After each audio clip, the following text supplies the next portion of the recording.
What's going on, guys? My name is Ryan. I am here with my friend Nick, and we are. Oh, Bible there you go. Dingers. There you go.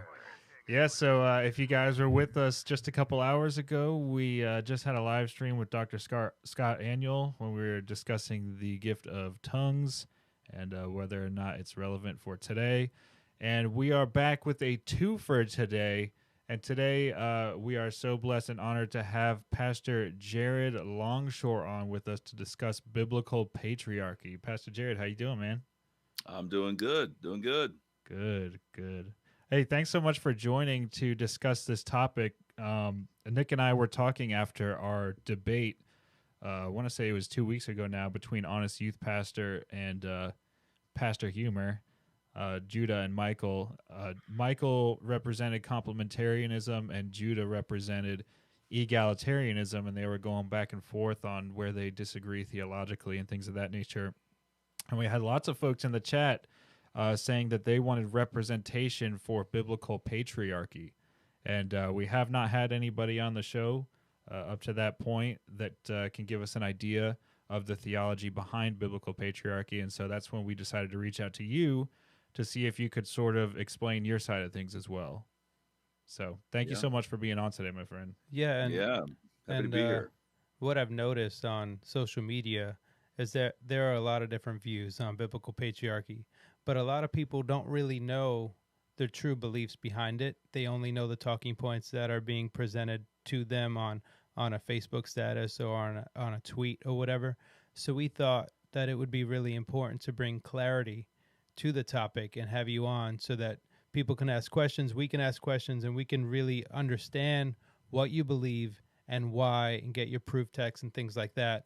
So yeah, like I echo Ryan and I say thank you for coming on. We greatly appreciate it. So we could just dive right into the first question, and I think a point of clarity is important. So what exactly is the difference between complementarianism and biblical patriarchy? Yeah, the short answer is I have no idea.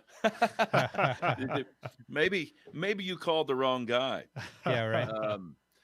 No, I mean our terminology is constantly kind of adapting, right? You have conversations that are going on, and then you're trying to figure out how to put a name on it. And I think this is an example of a conversation that's going on in different labels that are being assigned, and it's not clear what particular points fall under which label. All right, so I'll illustrate that with the issue of complementarianism itself. I don't know if this came up in your recent deal, but you have broad complementarianism and narrow complementarianism, or some people call it thick complementarianism and thin complementarianism. Did any of that come up in your complementarian versus egalitarian debate? Not too much, no. All right, so if somebody says I'm a complementarian, I still remember being at the Southern Baptist Convention in which, Russell Moore, I don't know what he was advocating for, some leftist crazy agenda, but kind of said he was complementarian, but he reduced it to the idea that like men are salt and women are pepper, like they complement each other. And okay. I know a lot of the complementarians were like, whatever he's saying isn't what we're advocating. We're not merely advocating, men are from Mars and women are from Venus. Complementarianism means more than that. Mm-hmm. So in the complementarian world, you have, you'd have narrow complementarianism that basically said we want to reduce the distinctions between male and female to the sphere of the home and the sphere of the church. So you have the church, you have the home, and you have the world, society itself. There's the narrow complementarian view says I want to narrow the distinctives between man and woman to the home. We think men should lead in the home. Husbands should love their wives. Wives should submit to their husbands. And the church, meaning women shouldn't be pastors. Women shouldn't be elders. But when it comes to the world, those differences basically don't have an impact, or they have very little impact. So that would be the narrow complementarian position. Over against that would be the broad complementarian position that says yes in the home, yes in the church, and also in the world as well. And so when you're operating in society, you're doing so as male and you're doing so as female. So Okay. we haven't even gotten to like the idea of patriarchy yet, but at least there you can see there's a lot of play even in the term complementarian. When you say you're a complementarian, what exactly do you mean by it?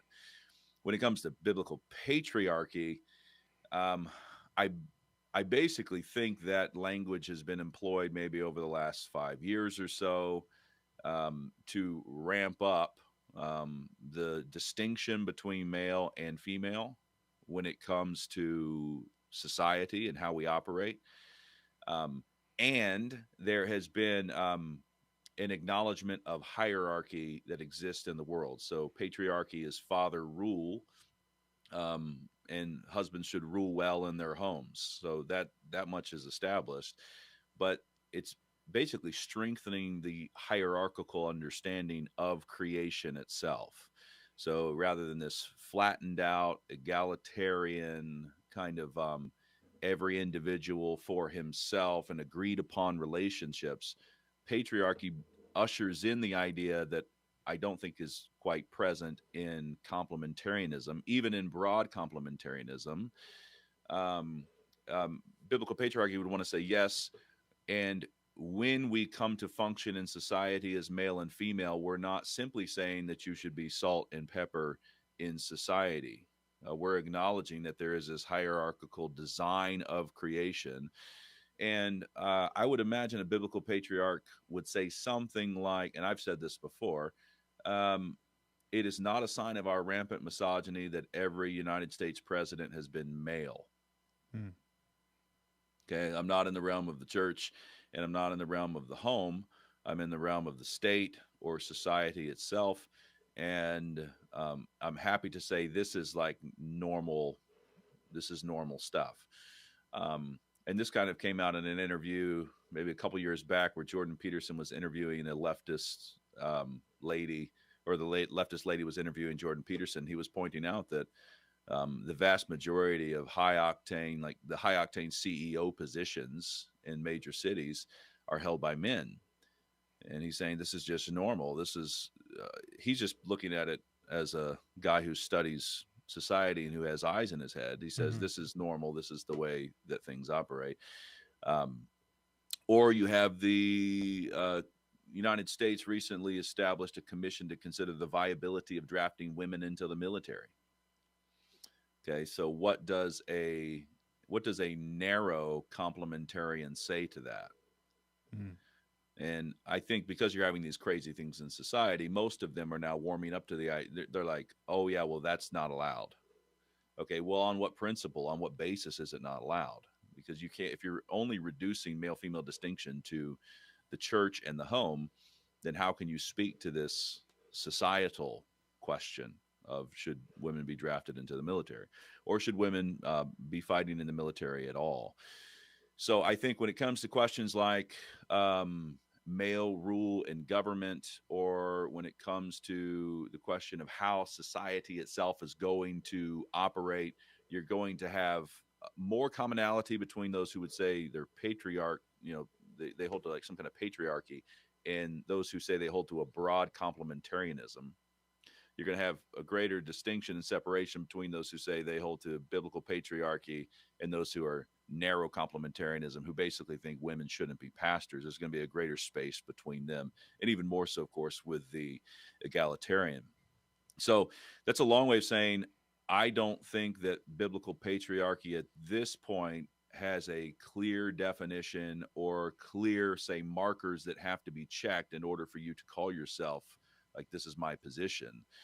But when a guy says that's his position, it make I categorize him as one. Okay, he understands that we actually have a problem with how we are structured as society, and we need to go back to a position which even the nation itself held 100 years ago, like pre second wave feminism and all of the sexual revolution of the 1960s. We had society itself was structured. Um, in a healthy way that acknowledged homes and acknowledged husbands as the heads of their homes. I could give maybe since I'm going on here one more example, which is I wrote about this in my latest book is called "The Case for the Christian Family." Um, God's covenantal solution to the dissolving American family, or something like that. But in that, it was very interesting to me to discover that basically Arkansas had a law on their books that said if, let's see, basically if a man's wife becomes pregnant with a child, the law says he's the father. That's just assumed. Mm. Now, say that she became pregnant by way of adultery. Um, you know, I'd ask the people that are like tuning in if you have Jack and Jill becomes pregnant by means of adultery, who's the father of the child? Um, the law said Jack is. Hmm. Okay, because wedlock mattered, and the idea of a husband being the head of his household mattered. Jill is his body, and then you say the baby is in whose body? Well, it's in Jill's body, but the Bible calls Jill Jack's body, even though Okay. he's not biologically, say, the one who would be identified as father, biologically speaking. Now, the the guy who committed adultery, call him Bob, he couldn't even be he couldn't be the acknowledged as father unless the husband said so, signed off on it. Okay. You say that those are that's a structure to the world, to the family, and thus to societal questions that acknowledges that this man is the head of his household and thinks in those ways. When that's removed, right, you have the very simple thing. Well, the woman can go and get an abortion without her husband, because we've lost that idea of his actual rule, that this is his domain, and we need to acknowledge him even when it comes to a question like abortion, or when it comes to the question of um, who's the father of the child that's in her womb, Mm-hmm. right? Oh, well, we've done the paternity test, we found out biologically. So in our worldview, that's the end of the day, because we don't even think of him as having reign and rule over his particular home. So I think those are at least a couple examples, and maybe some background to the question. Gotcha. So I guess for clarification, so would you say that it would be a good thing to have some laws in place that sort of, I guess, make it more difficult to break apart a marriage, or make it more difficult for this union to, I don't know how to word what I'm trying to ask here. Should we be implementing laws that cause less autonomy within the marriage? Of course. Okay. Yeah. I mean, you don't get any more. So we live post the sexual revolution. No fault divorce is an abomination. Where we got the idea that we could divorce because we don't like each other, whether that be she burnt the biscuits, or, he comes home late for dinner, like whatever those laws are resulting in the destruction of our civilization. Mm. Like those were all precursors to a Bergefell, which is kind of eradicated marriage itself. And in these laws, you understand, like, they set the boundaries for how humans think. So a bad law is not only a bad law that's not in accord with God's word, it is that, but it's also a discipleship tool. It's discipleship training. So it's causing people to think in certain ways about themselves and about the family, about society. So yes, we have tons of work to do on family law, marriage laws, Obergefell, and then get rid of no fault divorce. Well, so I know that we don't make rules based on exceptions, but I wonder, sort of in practice, like, what if you do have some sort of abusive husband that's beating his wife every night? How would that be handled in this system where there's less autonomy and less options for divorce? Yeah. So he doesn't have to be beating her every night. If he abuses her physically one time, she should call the authorities. Mm-hmm. So this is, um, and well, there's much that needs to be said about here, but basically, if that kind of thing is happening, you have to contact the authorities. Just because a man rules in his home doesn't mean that you have eradicated the civil authority or a Romans 13 situation. Um, he's simply not permitted to do that. It's a crime to do that. He needs to be prosecuted for doing that. She needs to contact the authorities. She needs to flee. She needs to contact the elders of the church as well and notify them to make sure that she's protected. Gotcha. So that makes perfect sense. Now, one pushback that I heard from, I guess, what were the delineations you made in complementarianism? Narrow and broad. Narrow and broad. Narrow and broad. And narrow is more so the salt and pepper, correct? Yeah, I guess you could go salt and pepper on all of them. Okay. But yes, you would have more salt and pepper as you get there to the narrow version. Okay, gotcha. So if the narrow complementarian is the salt and pepper complementarian, is there also, well, you already mentioned that there's the spectrum in patriarchy. What I'm trying to get at here is I've seen a pushback that the Bible teaches that a wife ought to submit to a husband, and that's where it ends. And they would say that folks who believe in biblical patriarchy are pushing a theology that says women ought to submit to men in general, and it takes it outside of just the marriage covenant. What are your thoughts on that?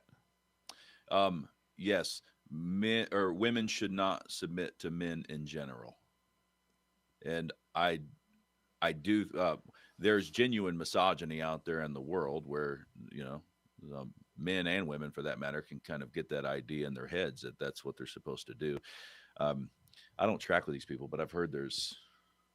I mean, I understand there's even like conservative women out there with huge platforms that say kind of crazy things and are basically down on women, and women are dumb, and then they talk about how great men are. So this is a weird world in which we live. But the Right. point is, no, you should submit to your own husband. That's what Mm. you should do. Um, the question is not about should a random woman submit to a random man out there in the world.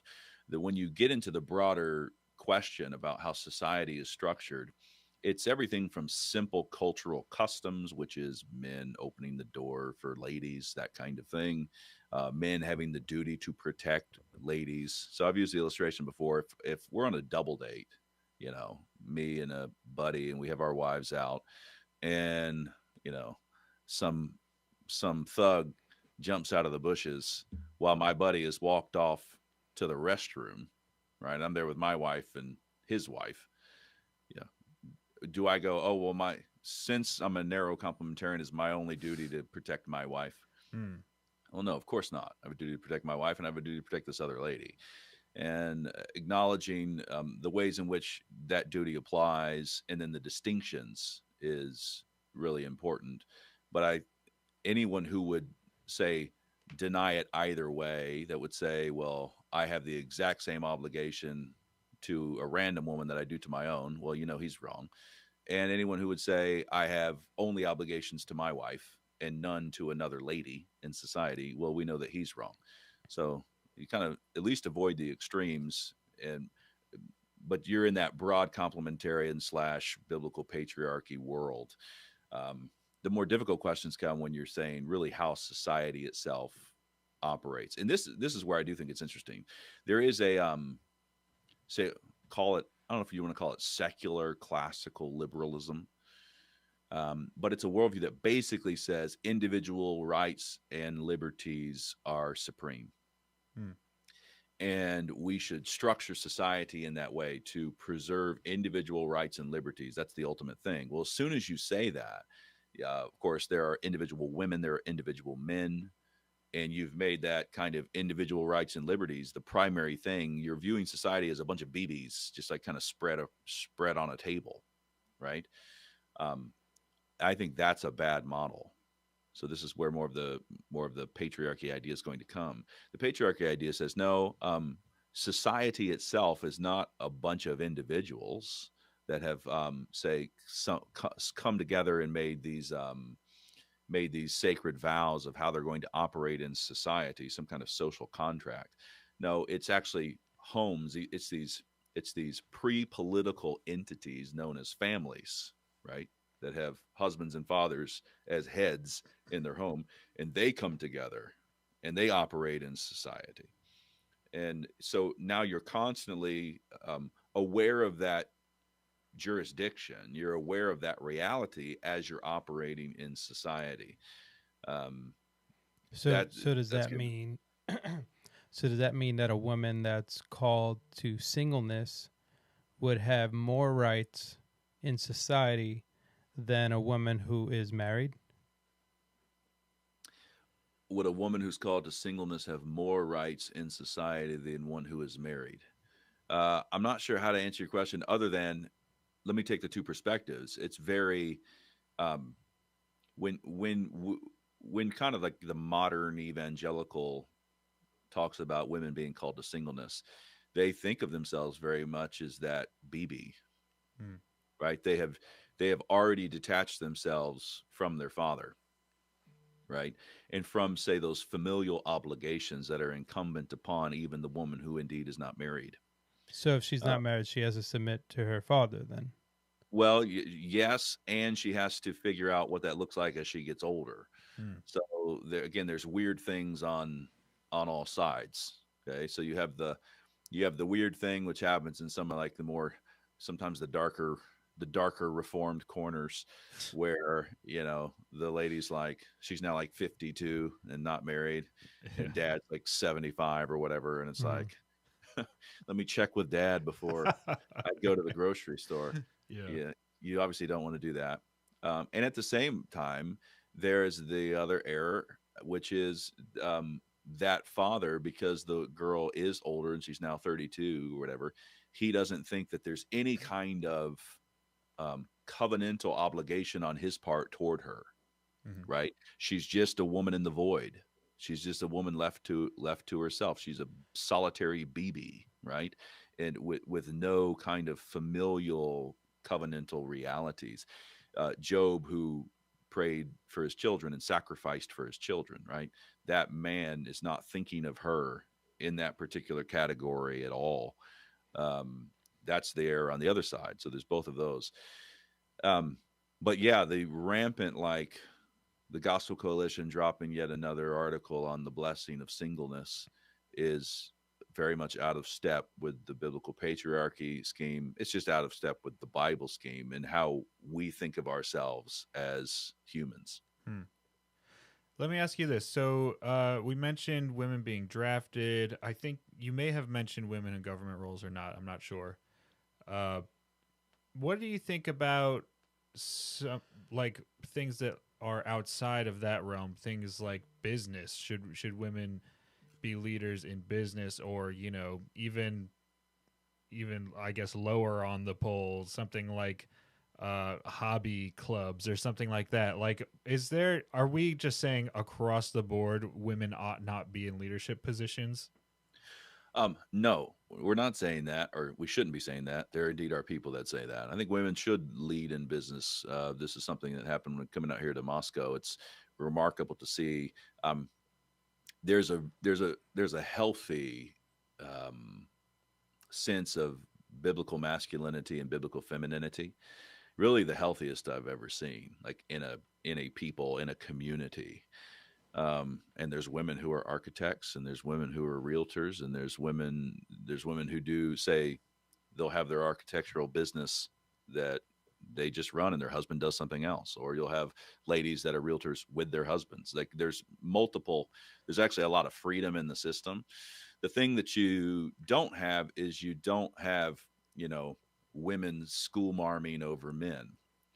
You don't have that kind of thing. So when they go and lead something, they need to do it as a woman.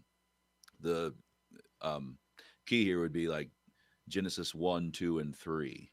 God setting the patterns for what it looks like for men to lead and what it looks like for women to help, right? God made a helper suitable to him.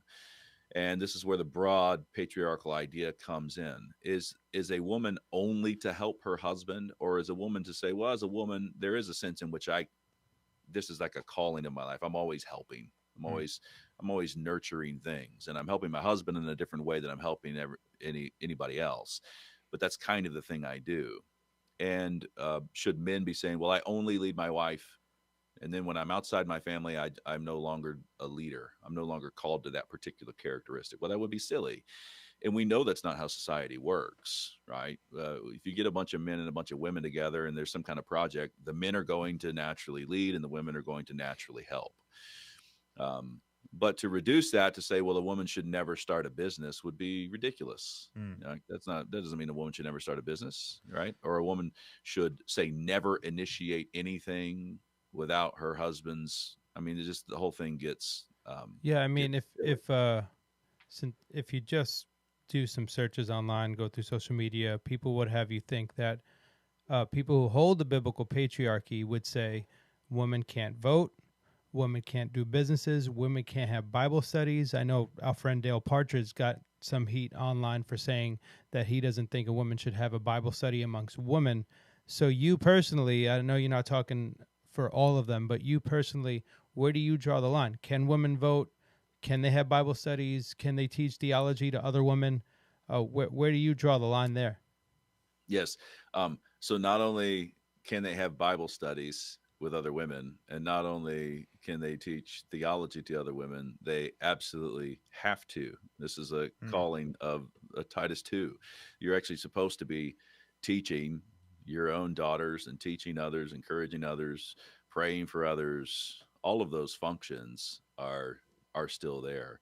And then the vote is an interesting thing to get into because it shows how like people think. So basically, as soon as you say, well, can a woman vote? Well, yeah, she obviously can. We do in this particular society. It's how our society is structured.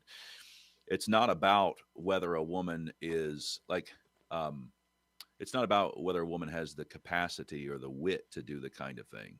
The question is about how are you structured as a society?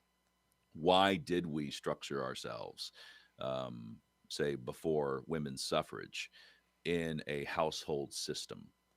Why was there actually, that was the thing I want to draw upon is that was more about a healthy way that we thought about the family as a structure, as indeed a hierarchical order, rather than this radical individualism that we now have. For example, it's not even about whether women vote, because you could have a home in the old system. You could have a home, not so much addressing our own history as a nation, but I'm addressing kind of the ideal. If you went with a covenantal model or a household model of voting, that wouldn't put women out because there are situations in which women are the head of their household. So I am married and we have 7 children. And if I die tomorrow, my wife's now the head of our household. And so she would have the vote in that kind of household structure, right? But as soon as you kick it there, you're really, I think it's getting past the battle of the sexes, which is like immature and that people want to have on both sides, and starting to say, no, we're actually talking about like humanity and society in the hierarchical design of God's created world. Yeah. I was I heard I was consuming some patriarchy content in preparation for this conversation, and I did hear folks say that women ought not be in business. And just a quick rebuttal popped in my mind of the Proverbs 31 woman, because this is essentially the ideal woman according to the proverb, and she is all up in the real estate market and she's selling clothing at the marketplace and stuff like that. So I wonder what they would do with something like that. But obviously, that's not a challenge to your view. Yeah, it sounds Right. like for the most part you sort of disagree with what most of us would consider mainstream biblical patriarchy. You have some nuances there, I'm assuming. Yeah. Well, I don't know where mainstream biblical patriarchy is. I don't know who's actually the ones giving the voice to it. If it's like a Twitter thing, or if it's like we actually have developed thought on the matter. Got it. It sounds to me So you're a complementarian. No. yeah, yeah. Who knows? The thing that this is where I would make kind of the modern. This is where I'd want to push the normal complementarian people. You really do have to recover. I think I wrote this on a piece in American Reformer in response to Aaron Rinn's book. What was it called?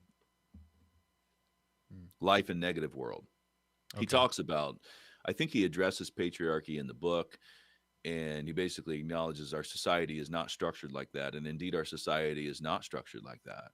And it's an abomination that AOC is up there recently, like jumping all over stage as one of our civil magistrates. I mean, that should cause your stomach to turn, and you have to see that it's a massive problem. So what's it going to look like to actually deal with that civil rights legislation that has resulted in all kinds of trouble in our society? The Virginia Military Institute, I don't know if you're familiar with this, kind of in the wake of the civil rights legislation that basically says you can't discriminate on the basis of sex. Well, then you have a Virginia Military Institute, which, has a way of teaching men. It's a men's only organization. And it's Ruth Bader Ginsburg was a part of this, of basically saying, well, we can't do this anymore because you're discriminating on the basis of sex. We have a lady that is applied to the Virginia Military Institute, and she wants to be there. And if she's capable of being there, and she has the will to be there, now, who are you to tell her that she can't, right? Other than being some kind of crazy misogynist. Well, you can see the fundamental error. That is not misogyny. That's not what women are for. Even in society, that's not what women are for. Women should not be going to the Virginia Military Institute to be equipped, and it should be perfectly fine for the Virginia Military Institute to be male only. They even came up with a women's Virginia Military Institute. So we'll send you to this women's Virginia Military Institute. But the response was, nope, that's not good enough. We don't want the half-baked approach to the military. We want to be in the institute itself. And hiring policies, right? To pretend that there's not a difference between a woman who's walking in there with like 2 small children and pregnant, 9 months pregnant with a third, to pretend that that's not different than a man who's the same age is ridiculous. Yeah. And the fact that we're structured as a society where you as an employer can't, you have to pretend not to see it, and go whisper in a back corner about how you're going to try to get the job done. That's foolish. So those are all things that would be like amen by the patriarchy camp and government itself, right? Like who should naturally be in government, that kind of thing. But if you're going to press that and to say foolish things like a woman should never start a business, that's stupid. We have a very, I think, Doug out here in Moscow has a long-standing, for the guys that want to like have uneducated daughters, right? Like girls shouldn't go to college, that whole thing. Like, well, the education level of your daughters is going to be the education level of your grandsons. So how do you want to play it? You want to make them stupid? Yeah, right. That whole thing is there. So there's certainly going to be, there's errors on every side. Yeah, gotcha. For sure. I have a relevant question to a hot topic right now. I mean, it's no secret to any of us what happened with Robert Morris. Are you familiar with the story? No. With Robert Morris at Gateway? Yeah, at Gateway Church. Nope. So Robert Morris essentially had, molested a young girl at 12 years old. and did it for a number of years, and then it got found out many years later, and he got stepped down from the church. I mean, he left the church. Um, my question for under the patriarchy umbrella, you seem reasonable and kind in that area. I'm wondering, under that umbrella, what would be the proper thing for his wife to do? Uh, is that grounds for divorce? Could he leave? Could she leave him immediately, or is there a structure under biblical patriarchy that would have her go to counseling, or how would that look like? He sexually molested a little girl. Yeah. Yeah, Yeah, she can divorce him. for 6 years. Yeah, his wife can certainly divorce him. It's probably the best Immediately, thing to no do. questions asked. Right. Yeah. Yeah, like these are examples of adultery. If you're going to be sinning in this kind of way, that's biblical grounds. So your question brings in the question about divorce and remarriage, and there are certain people that hold to no divorce, no remarriage. Yeah, That's not that's what I was getting at. That's kind of like not the standard position. Standard position would be divorce and remarriage on the basis of adultery, and on the basis of abandonment. And I categorize abuse as a subcategory of abandonment. Um, so, yeah, I mean, if this guy was molesting some child, she would certainly have grounds for divorce, and that is likely what I would recommend her to do. Yeah, for sure. I would have to agree with that. Yeah. Well, I only ask because, I mean, we all know that there's a bunch of bad arguments on social media. Oh, you're And like clearing up straw men. One of the biggest straw men against biblical patriarchy believers is that they do not allow any room for divorce or separation, and separation is highly frowned upon. And obviously that's not your take, and I didn't think it was, but I wanted to eliminate some straw men. Yeah. Again, social media is a dangerous place. I have no idea. I have no idea really what people are saying out there about the different positions. Yeah. I think probably one of the biggest lessons for people to learn is that don't let Twitter set your worldview for even terms, like who's in what camp. There probably is only like 3 or 4 of them at the end of the day. That's why we wanted this discussion. That's exactly why. But again, you should know that I don't know that I represent biblical patriarchy at all. So, I just don't. Yeah, your people. I have no idea. Maybe I do. Maybe I don't. I just don't even know the world. I think it's not an established kind of thing at the moment. I would say, the vision you get in Scripture, of course, is the father rule, which is patriarchy. But as David says at the end of 2 Samuel, the one who fears the Lord, the one who rules over others while fearing the Lord, he's like the sun shining forth on a cloudless morning. He's like this dew that's covering the earth. If what you are envisioning is I just throw my feet up and my wife has to do all the hard stuff, that's crazy. I mean, it couldn't be more. What I want to say is that couldn't be more egalitarian. That those are where the real corruptions are. You're supposed to be laying down your life for your wife. You're supposed to be interceding. I think there's a lot here. The terms that I would use, I know that I've used patriarchy before, like in a couple articles. I've said it here and I've said it there. But covenantal is probably a better term. It's going to help people really think about like what are we talking about? So why is it that when Adam fell, we fell? What's going on with that? And interestingly, though Eve ate the fruit first, I would say the world did not fall when she ate the fruit. Okay. The world fell when he ate the fruit. And that's the way the Bible talks, right? We've sinned in our father, Adam, this kind of principle. What's going on with that? Well, you're acknowledging this structure of the world that God has created. Why do we have all of these promises all throughout the Bible about our children? So I will be God to you and to your children. What's going on with that? if you lose that spiritual or transcendent, say, covenantal bonded reality about this is how God deals with people in the world, um, then if it becomes merely kind of this like secular principle detached from that vertical idea, then you will get you're going to fall into corruptions far more quickly, right? Than when you have the vision of Joshua, where it's as for me, my house will serve the Lord, and Job, who's going out and sacrificing for his children. So I would commend, if people are thinking like how they want to shake down on this issue, covenantal is probably the best term you could use. Gotcha.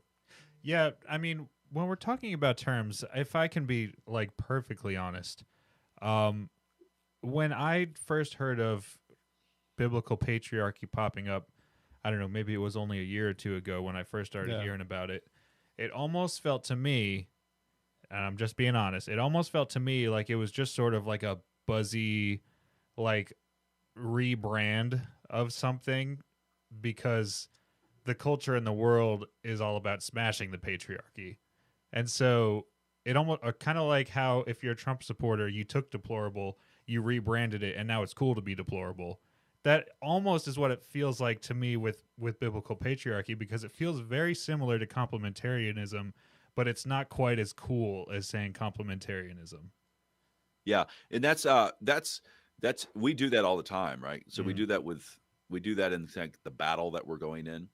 And I actually I have no problem with that move. I kind of like want to wink at it. So if somebody is gonna like, we're gonna smash the patriarchy, we're like, oh, we're gonna patriarchy even harder. Like that's cool. Like that's good. The thing you can't do is you can't do that and then not have the substance. Yeah. Okay.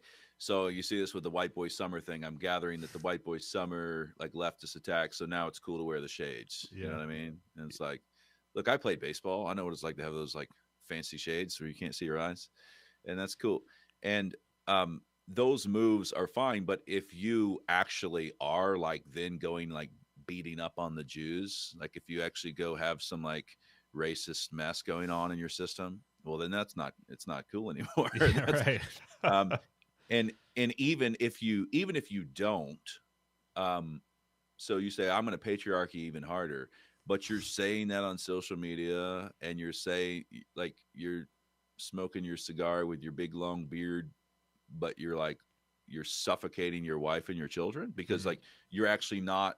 If you're not doing the stuff, don't pretend like you're doing the stuff. Like that's the thing. Like don't.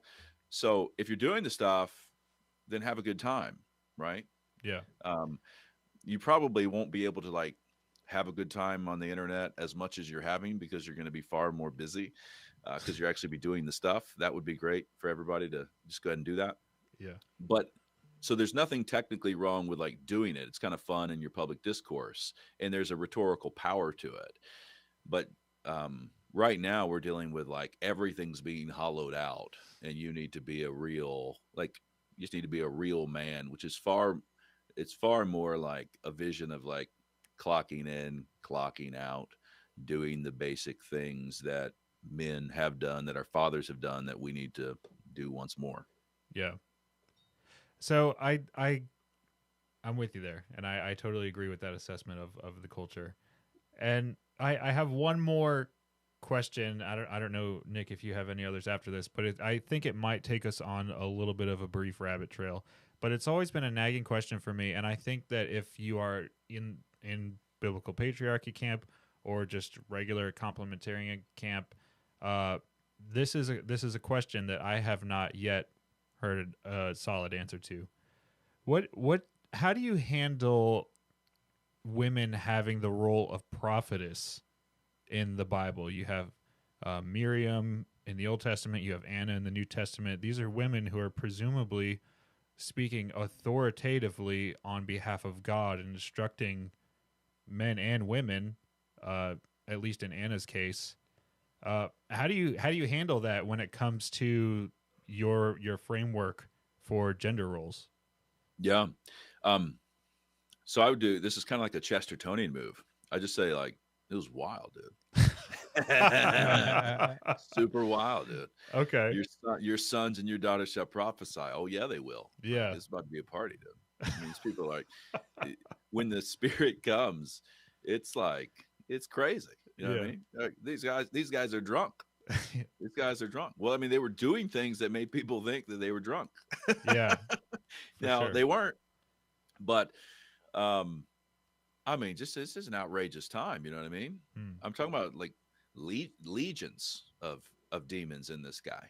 You Mm-hmm. know, and casting out demons and miracles and walking on water and stuff. Well, okay, this is a moment. This is a moment. Like, but it would be the same kind of thing. Like, what do you do with what do you do with like Peter, like walking on water? You know, Yeah.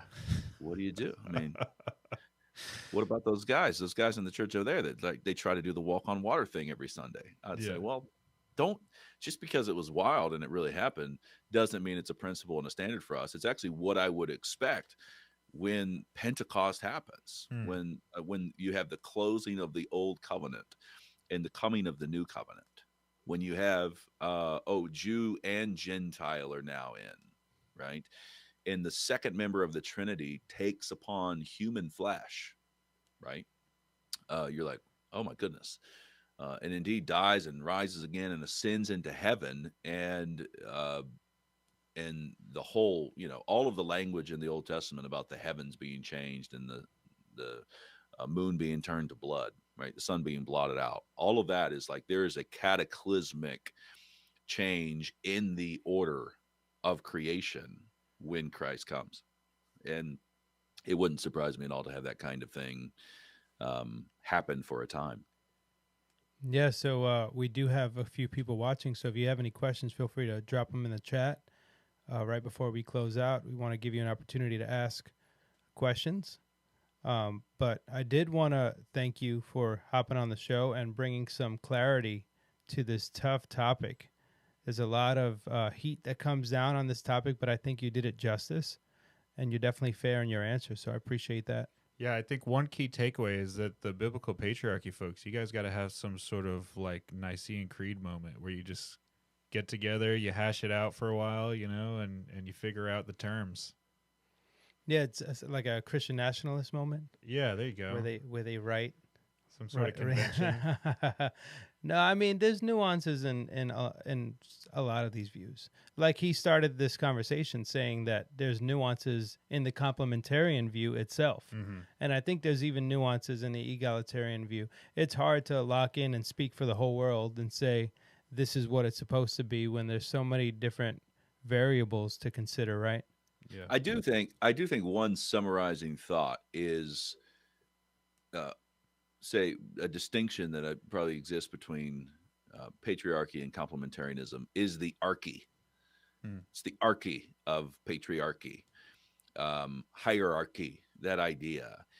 And this is what I would commend about patriarchy. It's understanding the world that God has created, which is hierarchical. There are angels and archangels, right? There's order there in the heavens. The centurion, I say go and he goes, and I say, you know, that kind of thing. And what's happened in American society is kind of a hyped up secular liberalism that says I'm an individual and I have my rights, right? And that's just and there's a problem. And you can hold to that worldview and still acknowledge that we're distinct male and female, and we kind of have different functions, but you're still abiding by this worldview that says I am a sole individual, and that is primary. That's the focus of my life. And then I think about the distinctions between male and female as the distinction between a red BB and a blue BB. And that's not sufficient. And it's resulting in the disillusion of our civilization at the moment. So we have to come back to go, okay, no, there's actually order in the world. That's in the home. That's in all organizations have this particular order. The state has this particular order. And male-female distinctions play an important role in that order itself. Got it. Well, thank you so much for hopping on. And if this is your first time on the Bible Dingers channel, we just want to encourage you to hit that subscribe button. We have a lot of conversations just like this one that happen on a regular basis. We love to bridge the gap of unnecessary division in the church by talking with people, not about people, so that we can eliminate straw men and understand their arguments properly. So if you are not a part of we want you to be. Make sure you go on Patreon and please become a YouTube member. And every single penny goes to our studio and our travels to continue these conversations. And we want to make sure that you're able to find us. And you can search at Bible Dingers across the board. And while you're there, just give me the likes, don't pass and scroll. Don't pass and scroll. Hit subscribe, hit follow, hit like. And most importantly, why don't you go ahead and follow Jared while you're at it? And as we close out, can you just tell them where to find you and how they can read up more about what you believe? Yeah, so a website, Jared R, like Richard, longshore.com. JaredRLongshore.com. I write there, and then I'm on Twitter, I'm on Facebook, I'm on Instagram. I am the dean and a fellow of theology at New St. Andrews College in Moscow. So nsa.edu. You can learn more about this college out here in Moscow. And then a minister at Christ Church. I also write stuff and publish stuff over at Canon Press. So canonpress.com or Canon Plus, the app, which is available everywhere you can find apps. So those are some places that you can find my stuff. Sounds good. Thank you, Jared. And thank you all for watching. Yeah, thank you so much, man. It's been great to learn more about biblical patriarchy. We appreciate you. Great to be with you guys.